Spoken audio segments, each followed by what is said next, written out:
Не се води никаква истрага во обвинителството против Игор Јук за заканите кои преку Фејсбук ги упати до лидерот на ВМРО ДПМН.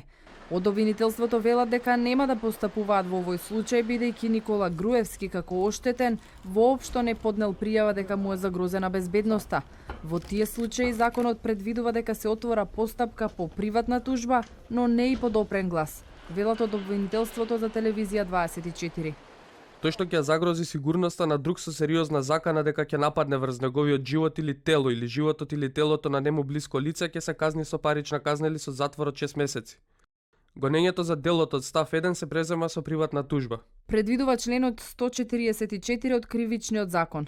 Пред 10 дена Игор Јук му порача на Груевски дека ќе му врати затоа што наводно го наместил него и останатите осомничени за крвавиот четврток во собранието. По објавата од профилот Владо Георгиев Черноземски беше избришан од Фејсбук базата. Неколку дена потоа министерот за внатрешни го посочи обвинителството како орган која води постапката, но оттаму се досега не потврдуваа дали воопшто била поведена некаква постапка против Игор Јук за заканите.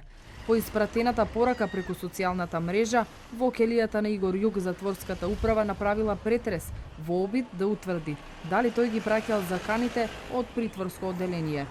Но кај него не бил пронајден никаков електронски уред, туку кај неколку други притвореници, пошто управата постави блокатори за да го спречи телефонскиот сигнал.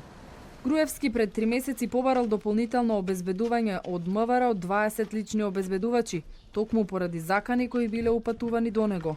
Но според изворите на телевизија 24, тој никогаш не пријавил во полиција дека добивал закани, што е еден од клучните услови да добие дополнително обезбедување.